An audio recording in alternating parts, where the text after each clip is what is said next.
You ever hear someone say, save aggressively, even after 60, and wonder if that's really the smartest move? Let me tell you, I used to think the same way. I spent decades running numbers, testing strategies, and trying to predict markets. And one thing became crystal clear: there comes a point when saving more actually works against you. That point, for most people, is around 60. For most of my life, I was taught that saving money was the ultimate key to financial security. The idea was simple: work hard, stash away as much as you can, and you'll be safe when retirement comes. And for decades, that strategy works. In your 20 seconds, 30 seconds, 40 seconds, and even early 50 seconds, every extra dollar you save compounds over time. It's like planting a tree. You water it, it grows, and years later it bears fruit you can enjoy. But here's the thing I discovered over time: that same approach, when applied after 60, can actually start to backfire in ways most people don't anticipate. I've seen it over and over with people who have spent their entire careers diligently saving. They reach 60, 65, sometimes even 70, and their instinct is to tighten the belt even more. Every extra dollar they could spend, they don't. Every risk they could take, they avoid. The result: their money sits there, growing slowly at best, sometimes not at all when you factor in inflation, and they start living a life of unnecessary restriction. They've worked decades to create freedom, and yet, ironically, very act of over-saving begins to limit the freedom they've earned. Here's why. After 60, most people have already accumulated a significant portion of their wealth. The massive compounding engine that made saving so effective earlier in life doesn't have decades to work anymore. Instead of multiplying over 30 or 40 years, your money now has maybe 10 or 15 years to grow before you're relying on it for income. That's not to say you shouldn't save at all. It's just that aggressively adding to saving accounts or ultra-conservative investments can create diminishing returns. In fact, it can create a kind of hidden opportunity cost. Every dollar sitting idle in a low-yield account is a dollar not working smarter in ways that could generate income, tax advantages, or meaningful growth. I also think about the psychological side of it. Saving endlessly after 60 can create a mindset of fear rather than freedom. Instead of feeling empowered by the wealth you've built, you become obsessed with the idea that you don't have enough. You start passing on experiences, delaying life plans, avoiding opportunities because you think, I can't risk it. That's not living. That's a slow erosion of the very purpose of financial security. Money isn't just a number in an account, it's a tool. And if all you're doing is piling it up, you're not using it as a tool. This doesn't mean throwing caution to the wind or ignoring risks entirely. It's about a smarter, more deliberate approach. After 60, the goal shifts. You stop focusing on amassing more at all costs and start thinking about how to make what you already have work for you. You think about income-generating investments, tax efficiency, estate planning, and yes, spend strategically on the experiences and opportunities that bring real value to your life. It's a mindset shift from scarcity to optimization. I'll be honest, this took me a long time to internalize. For decades, I was like everyone else, saving, as if every extra dollar would somehow protect me from the future. But the older I got, the more I realized that true security after 60 does come from saving another $10,000. It comes from knowing your money is working in the right ways, that you're leveraging it smartly, and that you're living a life that feels abundant rather than restricted. So if you're in your 60 seconds or approaching them, take a hard look at your saving strategy. Ask yourself, am I saving because I need to, or am I saving out of habit? There's a big difference. The first keeps you safe. The second can hold you back. And at a stage in life where freedom, flexibility, and purpose matter most, you don't want to let habit dictate your choices. You want intention.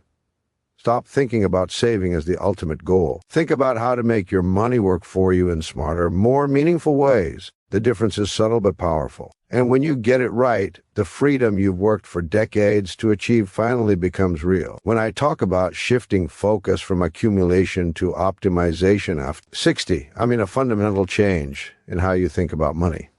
For most of our lives, we're wired to accumulate. We chase pay raises, max out savings, invest in growth opportunities, and measure success by how much we've built. That makes perfect sense when you're younger. Every extra dollar you save can grow over decades and provide a cushion against life's uncertainties. But as you get older, especially once you hit 60, The rules of the game start to change, and accumulation stops being the most important goal. Accumulation, at its core, is about quantity. How much can I pile up before I retire? Optimization, on the other hand, is about quality. How can I make the money I already have work smarter for me, generate the outcomes I want, and support the lifestyle I've built? This is where most people stumble. They continue to focus on accumulation because it's familiar and it feels safe. They think, I need another $50,000 in savings, or I better keep maxing out my investment, without considering whether the extra money actually makes their life better or serves their goals. After 60, optimization becomes not just smarter but essential.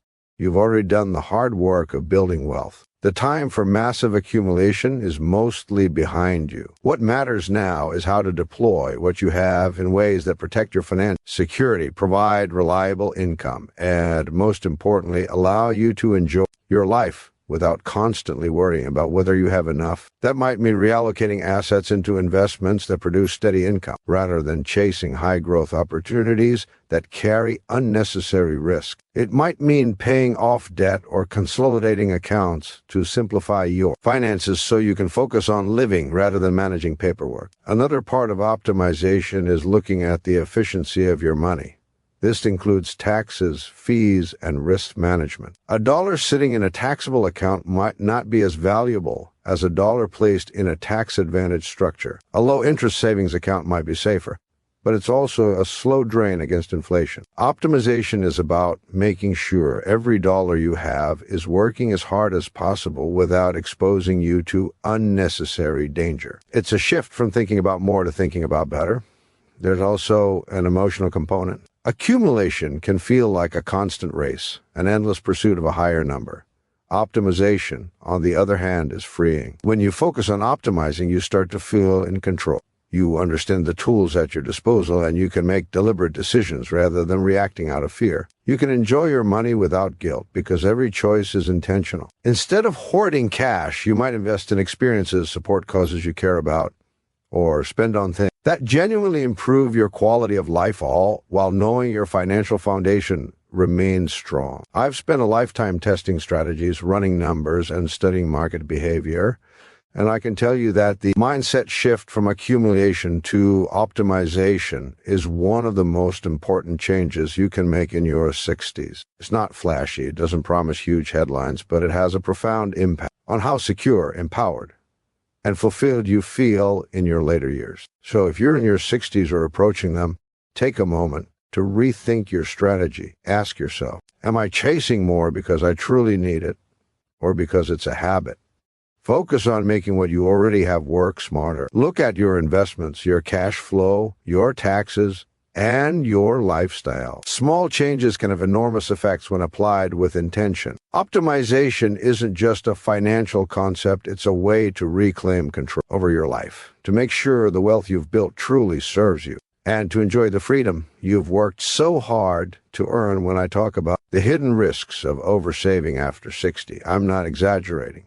Most people think the more you save, the safer you are. That idea makes intuitive sense. You've spent decades building wealth, and the thought of losing it is scary. So naturally, the instinct is to keep adding to your accounts, piling up cash, avoiding any investment risk, and holding on to every dollar as if it were a life raft. But here's the catch. Oversaving isn't just a harmless habit. It can subtly, almost invisibly, work against your financial growth, your lifestyle, and even your peace of mind. The first issue is opportunity cost, money sitting idle, especially in low-yield savings or overly concerted investments.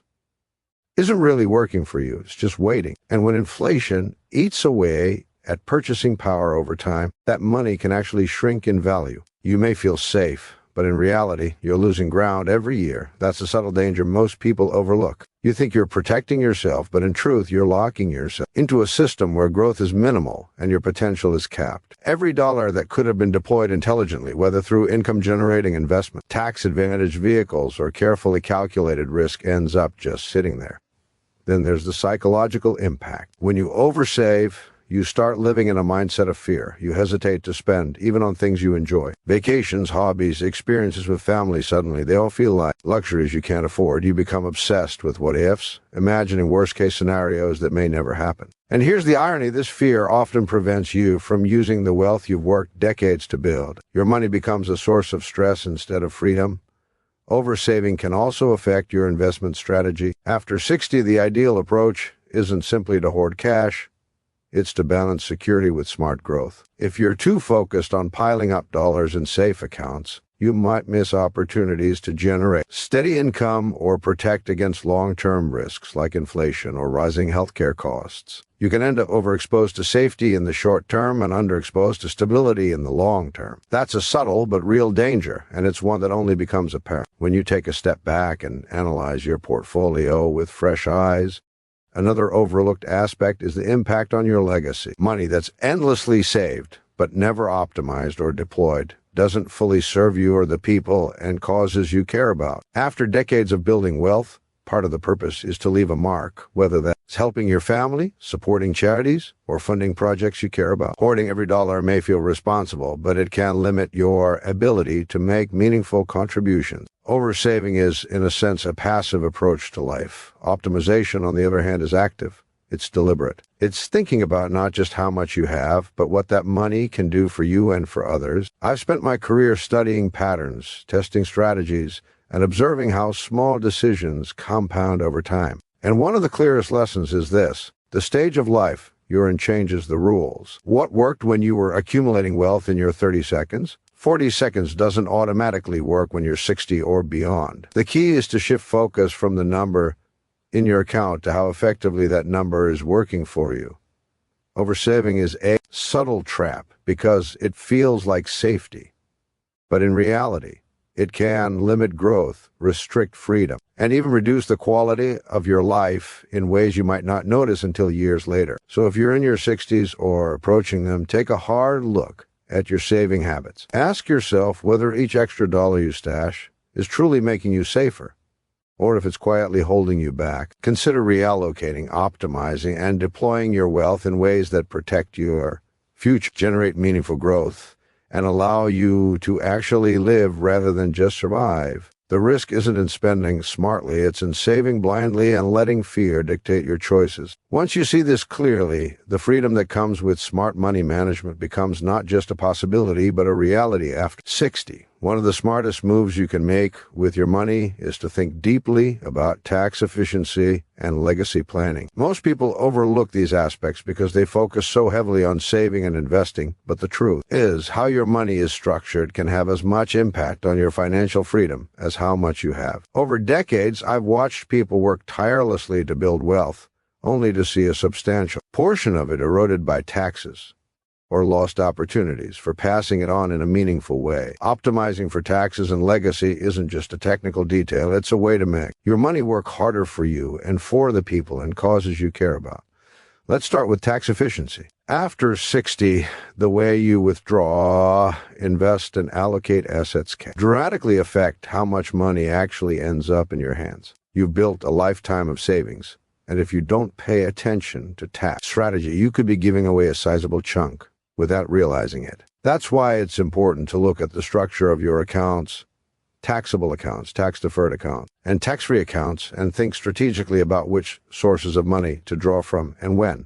Timing, planning, and understanding the tax consequences of each move can make a massive difference over the years. Another layer is investment choice. Some investments may appear attractive on the surface, but carry hidden tax implications that reduce their actual benefit. For example, interest from bonds, dividends from certain stocks, or capital gains can trigger taxes that eat into your returns. By prioritizing investments that are tax efficient, you can protect more of your wealth while still generating income and growth. This isn't about avoiding taxes. It's about managing them intelligently so your money works as hard as possible. Legacy planning is another critical piece. After decades of building wealth, many people start asking bigger questions.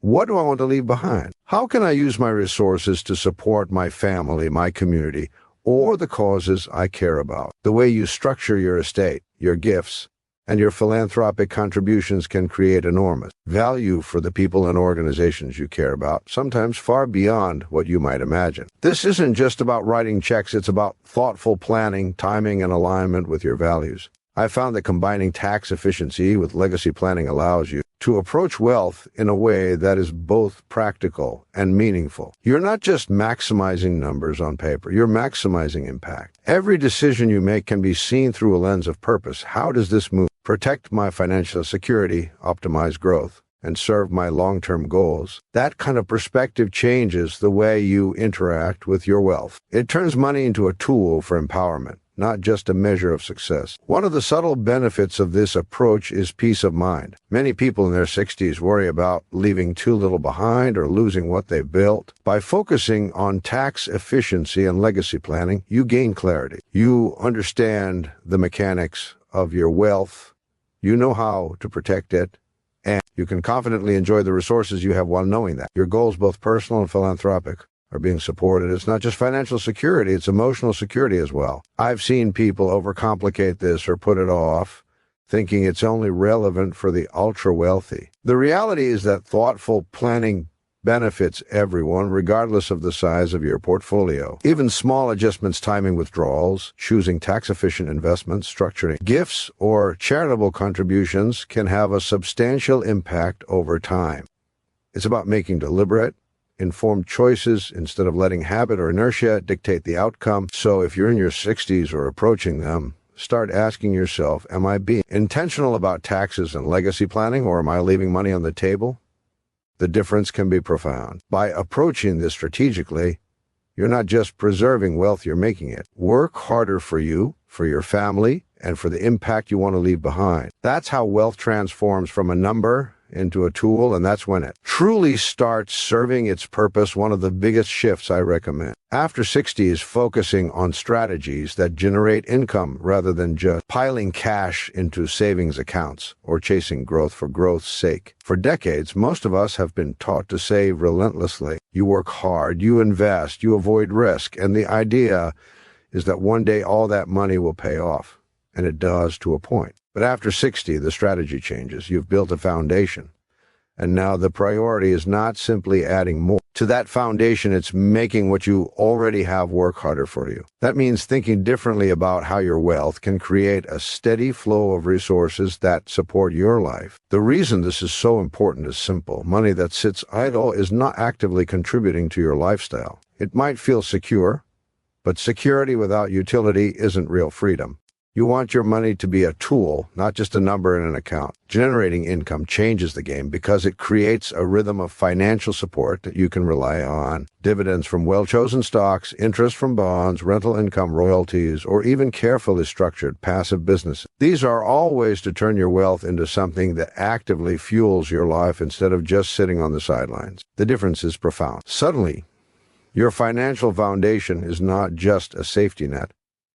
It's an engine that powers the life you want to live. Another benefit of income-generating strategies is that they reduce stress and uncertainty. One of the biggest challenges after 60 is worrying about running out of money. If your wealth is sitting passively, that fear is always lurking in the back of your mind. But when you focus on generating income, you create predictability. You know that month after month, a portion of your resources is working for you and coming back to you. That stability allows you to plan better, live more confidently, and make decisions without being paralyzed by fear. I found that income-focused strategies also allow for much more flexibility in how you use your wealth. Instead of being locked into a mindset of I can't spend, I need to save, you can start asking, how can I use my resources to create value in my life? Maybe it's funding travel, supporting family, investing in projects you care about, or even exploring new ventures. The income itself becomes a lever, giving you choices rather than restrictions. It's not about reckless spending. It's about intentional use of resources that are actively producing results.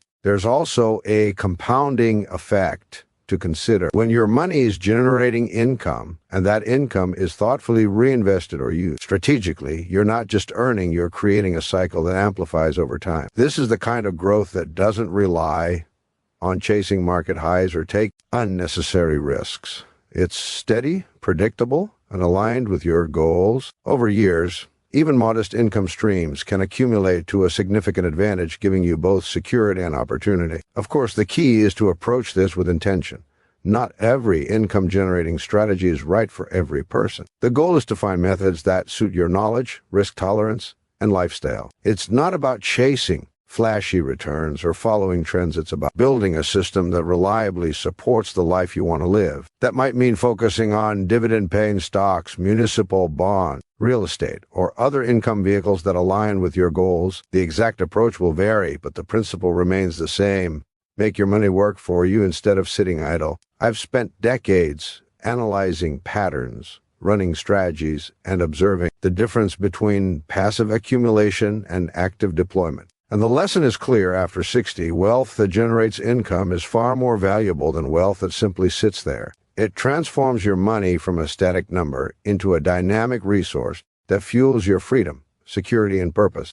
It allows you to enjoy your life fully, knowing that your resources are actively working in your favor. So if you're in your 60 seconds or approaching them, start asking yourself, am I focusing on adding more? Or am I creating income streams that support my life? Shifting your focus from accumulation to income generation is not just a strategy, it's a mindset shift. It turns the wealth you've spent decades building into a tool for real freedom, giving you confidence, flexibility, and the ability to truly live on your own terms after 60. One of the most important shifts I've learned to make is embracing calculated risks in areas I understand well. Most people assume that getting older means playing it safe at all costs. There's a pervasive idea that risk equals danger, and the older you get, the more you should avoid it. But here's the thing: avoiding all risk doesn't make your money safer. It can actually limit your growth, reduce your options, and even create new kinds of vulnerability over time. The key is not to avoid risk entirely,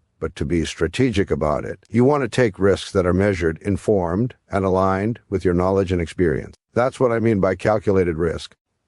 I've spent decades analyzing patterns, testing strategies, and observing outcomes, and one lesson is crystal clear: risk is not inherently bad.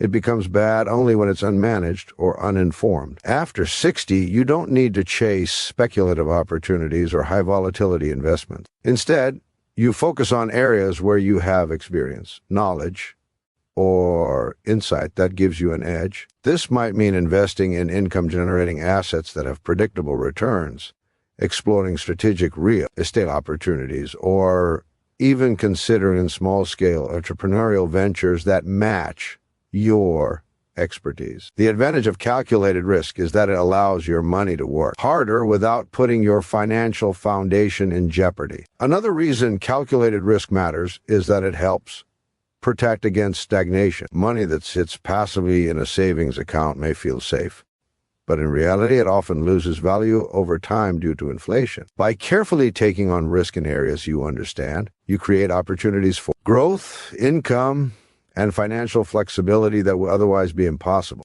It's not about recklessness. It's about using your resources intelligently to maintain momentum and protect your lifestyle. I also think about calculated risk in terms of mindset. When you step back and assess your finances strategically, you realize that risk can be empowering rather than frightening. It's not about gambling, it's about control. You're leveraging your knowledge and experience to make intentional decisions. That mindset shift is huge because it replaces fear with confidence. You start to see opportunities where others see only danger, and you become more proactive in managing your wealth rather than reactive.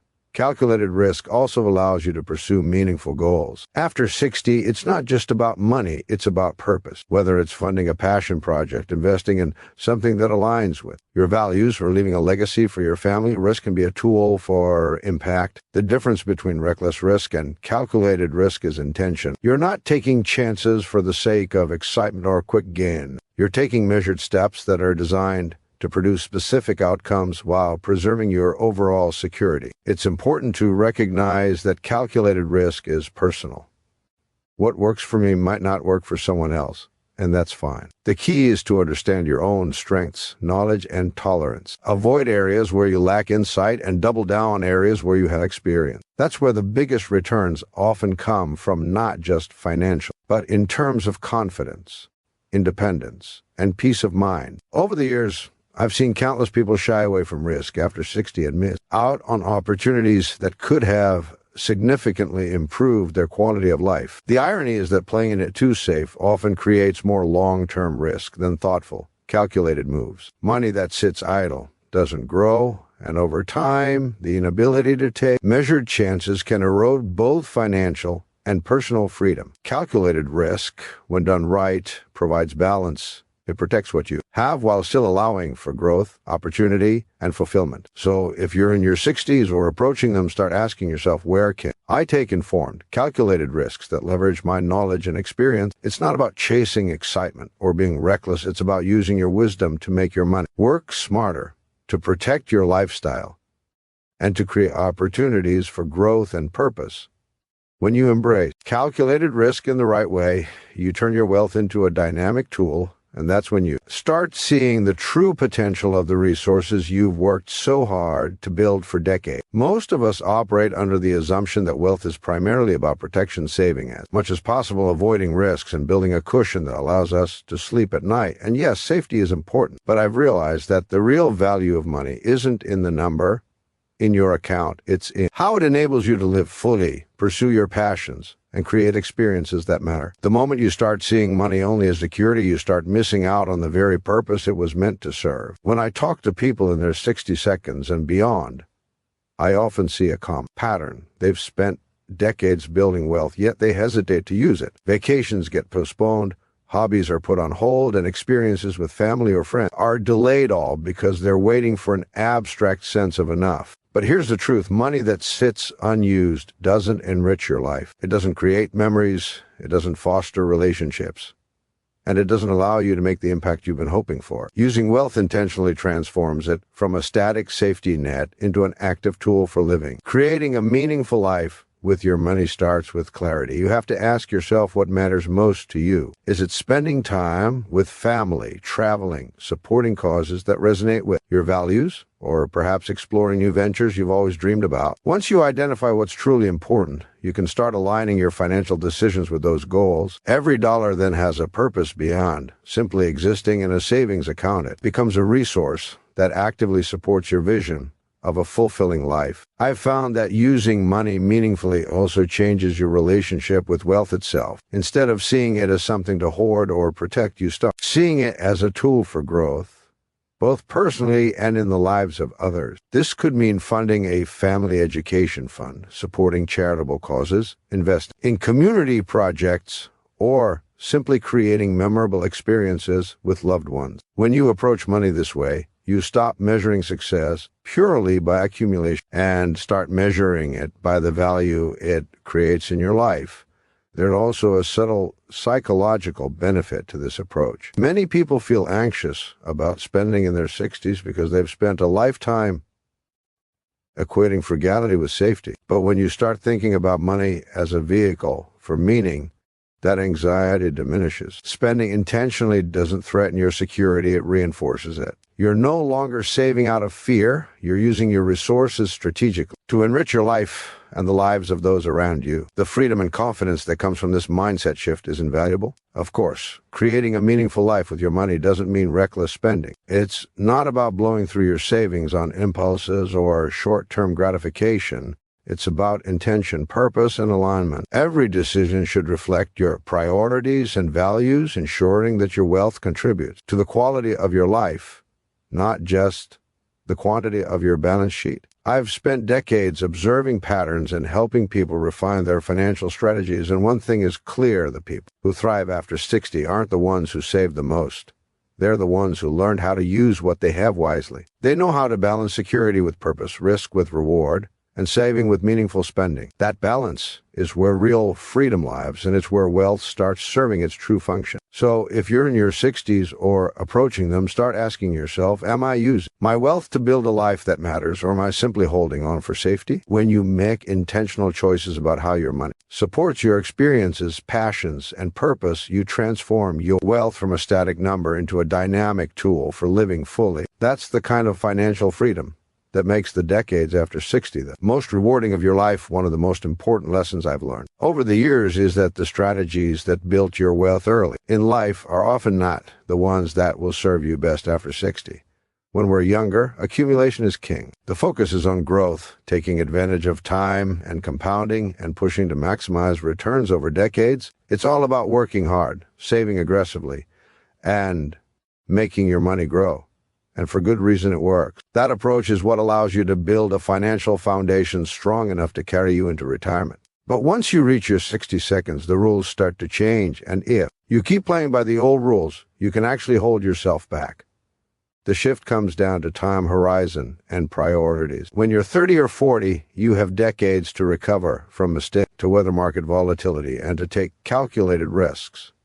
Your focus is naturally on building as much as possible. After 60, your focus should shift from building to managing, from chasing growth to optimizing what you already have. The strategies that were appropriate in earlier decades, highly aggressive investments, extreme saving, constantly chasing the next big return, can start to introduce unnecessary risk or limit the quality of your life. What once felt like prudent discipline can turn into missed opportunities or even stress. I've seen people who stick rigidly to old strategies, and they often pay a hidden price. They continue to prioritize growth at the expense of stability, or they hoard cash out of fear rather than using it intelligently. They miss out on experiences, income-generating opportunities, and strategic investments that could make their wealth work harder for them. The financial rules that guided them to success in their 40 seconds or 50 seconds aren't wrong. They're just not optimized for this stage of life. Recognizing that and adapting is crucial. Another aspect of this is mindset. The mental habits that worked for accumulation, pushing, stressing always, planning for more can create unnecessary tension in your 60 seconds. The key is to pivot from a mindset of scarcity and growth to one of optimization and purpose. Instead of asking, how can I grow this as much as possible? The question becomes, how can I make what I already have serve me better? That subtle shift changes everything. It allows you to focus on income generation, tax efficiency, calculated risk, and purposeful spending, all strategies that align with the realities and goals of this stage in life. It's also about protecting against hidden risks, the strategies that worked when you had decades to recover from market swings. Or financial mistakes are riskier when your time horizon is shorter. A sudden downturn or an unplanned expense can have a bigger impact on someone in their 60 seconds than on someone in their 30 seconds. That's why risk management, diversification, and income-focused strategies become much more critical. You're no longer chasing maximum growth. You're managing stability, sustainability, and quality of life. I've found that adapting your strategies also opens new opportunities. By shifting focus from pure accumulation to smart deployment, you can use your wealth to generate income, enjoy experiences, support causes you care about, and create a meaningful legacy. You're not abandoning the principles that built your wealth, you're refining them. You're taking the lessons, experience, and resources you've gained and applying them in ways that maximize their impact now rather than just storing them for later. So if you're in your 60 seconds or approaching them, take a hard look at your financial approach. Ask yourself, am I relying on strategies that served me in the past? Or am I adapting to what will actually serve me today? Recognizing the need to evolve isn't a sign of weakness.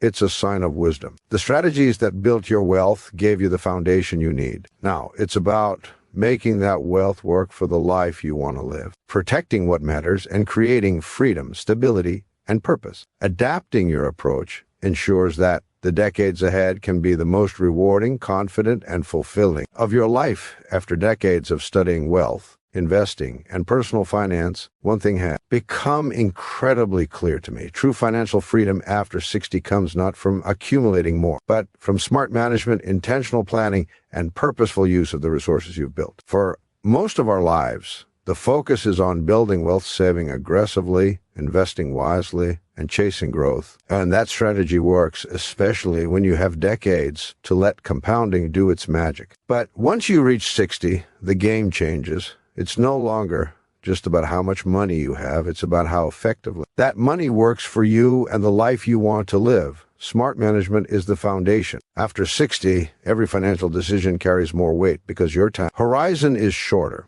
and the consequences of mistakes are more immediate. This means focusing on strategies that protect your wealth while still allowing it to grow and support your goals. It's about income-generating investments, tax-efficient structures, and risk management that balances security with opportunity. Smart management is not about avoiding all risk or being overly conservative. It's about making deliberate, informed choices that serve both your present and your future. Intentional planning is the next piece of the puzzle. After 60, you've likely built significant assets, but wealth alone doesn't guarantee freedom. You need a plan for how to use your resources to support your lifestyle, your goals, and your legacy. This means thinking strategically about spending, income, and investments. It means considering how to allocate resources efficiently so they generate the greatest value with the least unnecessary stress. Intentional planning also includes preparing for the unexpected healthcare costs, market fluctuations, and life changes. By being proactive rather than reactive, you ensure your wealth supports you instead of controlling you. Purposeful use of wealth is what transforms money into a true tool for freedom. After decades of saving, it's easy to fall into the trap of holding on to every dollar out of fear, but money that isn't used intentionally doesn't create happiness, impact, or experiences. Using your resources to fund meaningful activities, support your family, contribute to causes you care about, or enjoy experiences that enrich your life allows wealth to fulfill its highest purpose. This approach is not about reckless spending. It's about aligning your financial decisions with what truly matters to you, turning your wealth into a tool for living fully. I've also seen that people who manage, plan,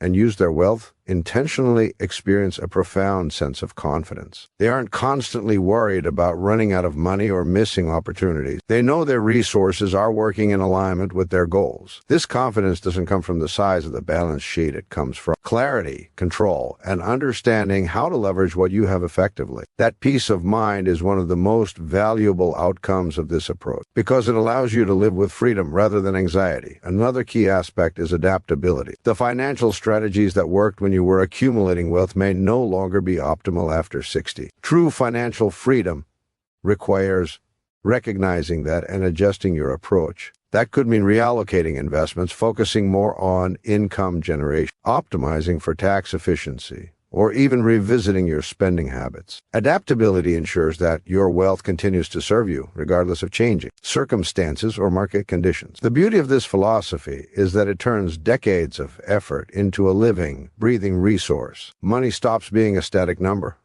or a source of stress and becomes a dynamic tool that fuels your lifestyle, supports your goals, and allows you to enjoy the freedom you've worked so hard to create. It's not about how much you have. It's about how you use it, manage it, and optimize it to serve your life's priorities. So, if you're in your 60 seconds or approaching them, start asking yourself, am I managing my wealth intelligently, planning intentionally, and using it with purpose? This mindset shift is the difference between simply having money and truly experiencing freedom. By focusing on smart management, intentional planning, and purposeful use, you transform your wealth into a tool that supports the life you want, protects your security, and gives you the confidence to live fully and freely.